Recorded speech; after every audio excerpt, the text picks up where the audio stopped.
Well, look, I think performances to start the season, as well as probably a season that was below expectation in 2023, the combination of those two things just meant that we felt that it was time for a change. Brad's been a great coach for this club. He's in his 11th season. He's seen a few different stages of this club. Kicked off here in 2014 as our head coach. The club was in a lot of trouble at that point in time, but the club really needed someone of Brad's personality and work ethic and stoicism.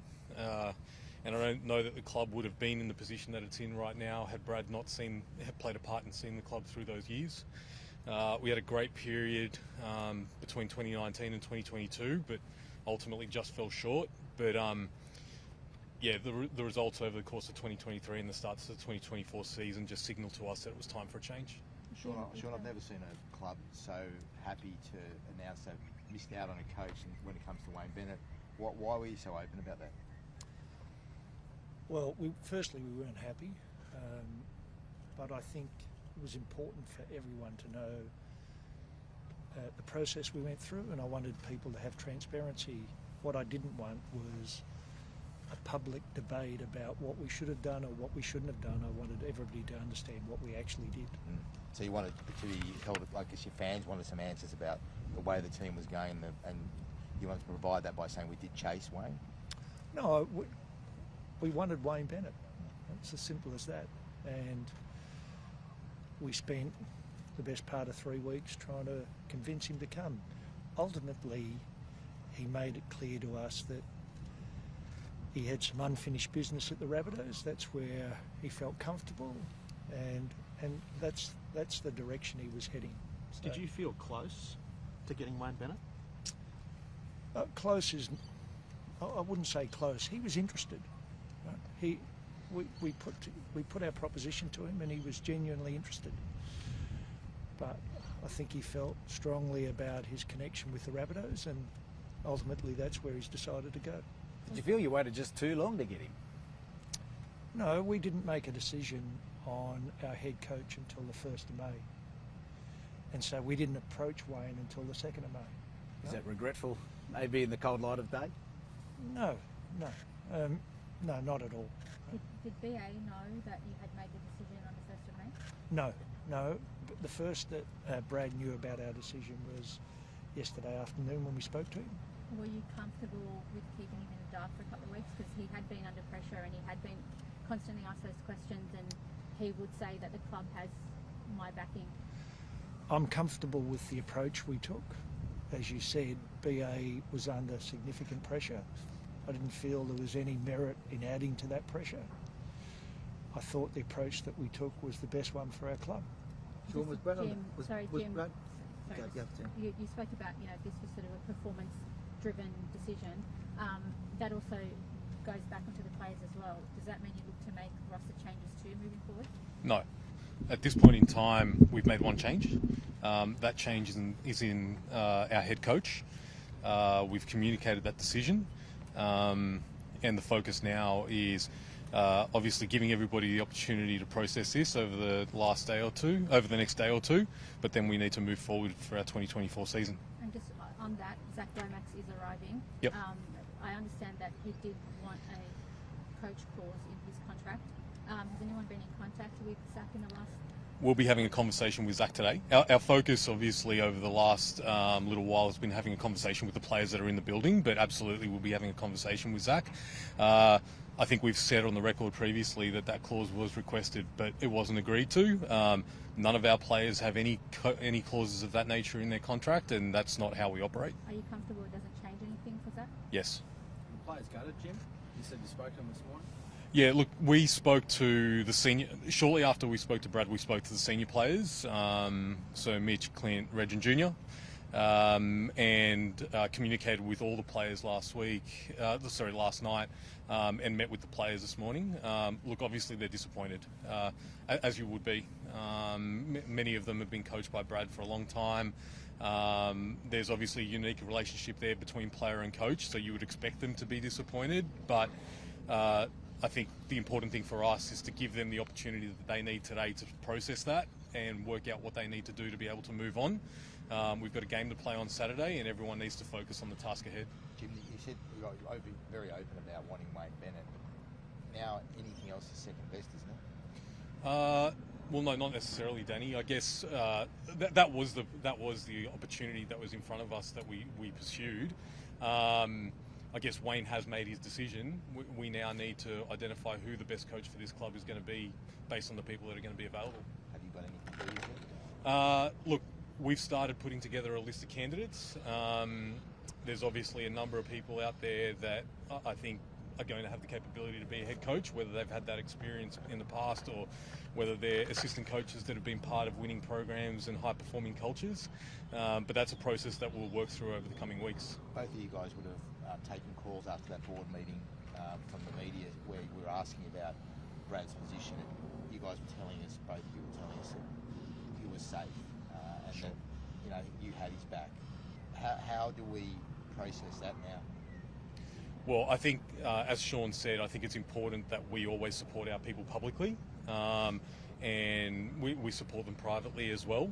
I guess we felt as though over the past 3 weeks, the best thing for the club was for that public support to remain in place whilst those discussions took place. Jim, from my understanding, Brad was under the impression that nothing was done behind his back. Is that the conversation the club had with him? Look, we told Brad that we would have a conversation with him before anyone else knew that his role would be terminated, and we stuck by that. You went after Wayne Bennett. Does that mean that the club is after an experienced coach? What we'll be looking for is what we think is the best coach for our club. We think we've still got a really strong roster. We think we've got a roster that will appeal to any incoming coach. And as I said, we want someone who's been involved with a winning program and someone who's been around a high-performing culture. So whether that be an experienced coach or someone who might be picking up their first opportunity as a head coach, we'll identify who we think is best for our club. There's been a lot of talk about the players of this club and this notion that they yield a lot of power. Was that part of the thinking in regards to the decision to terminate Brad? No, not at all. It was all about performances. Do you have an issue with the players of this club and the culture that's developed here the last few years? No, we don't. Is there a timeline for when you hope to find whoever your new coach is? That's a process that we'll work through over the next few weeks. We don't have a defined cut-off date as to we must have a head coach appointed by a certain date. So obviously we'd like to have that settled sooner rather than later, but I think the most important thing is for us to get the right person. And if that takes a little bit more time to achieve, then so be it. If it's something that we can solve quickly, then that's terrific. But we don't have a defined timeline that we need to operate to. Sean, how close do you think you were to actually getting Wayne? That's probably a question for Wayne. I think through the whole process we were always behind the 8 ball. So, But you felt you had to really pursue it? oh well, it was a good opportunity for us, and we put our best foot forward. We had numerous conversations with him. We made a trip to Queensland to see him.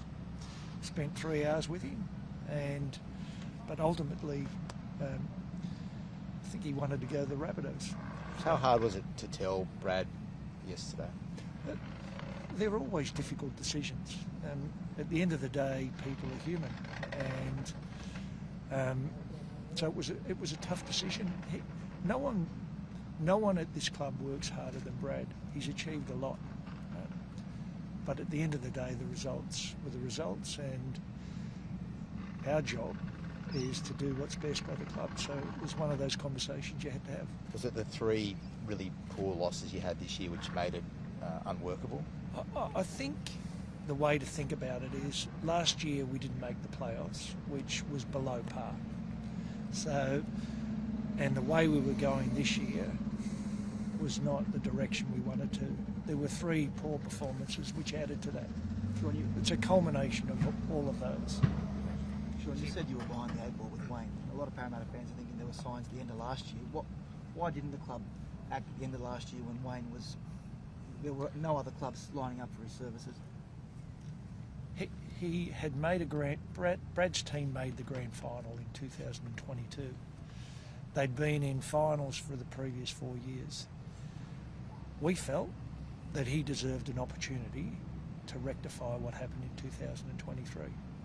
What sort of opportunity is this for Trent? Is it a genuine one, or is it just interim in literally the word only, or has he got a genuine shot at the top job?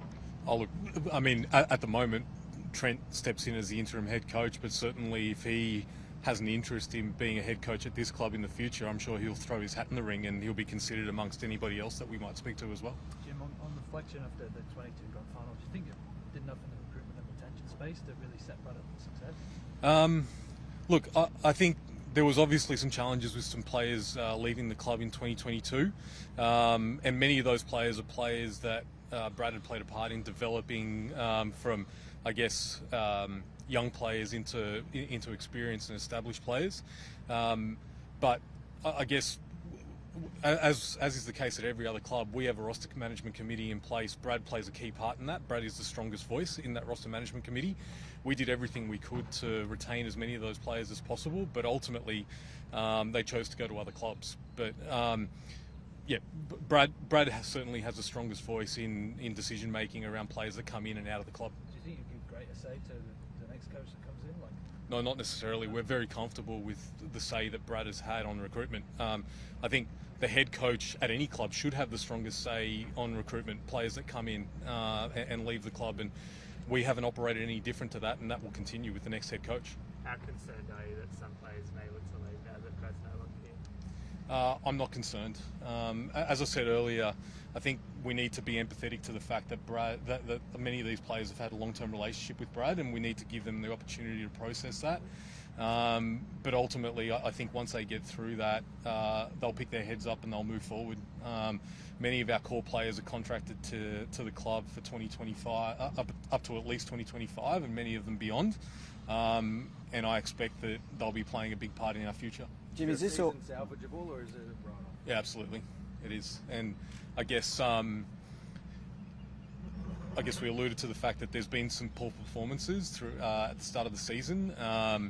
We have been missing a couple of our key players. They're due to return pretty soon. But regardless, we felt as though we needed a change in order to try and get our season back on track, and there's no reason why that can't happen. Jim, is this almost the toughest job in rugby league? We know the weight of the expectation, the history, the longest route. If the guy who's been here the longest still can't get that premiership, then what is it for the next bloke that comes in, or woman? Look, I don't know. I think probably every head coaching job at every club is pretty difficult. We obviously have gone quite a period of time without premiership success, but I think, as I said earlier, I think our roster still holds a significant appeal for an incoming coach. We're a big club.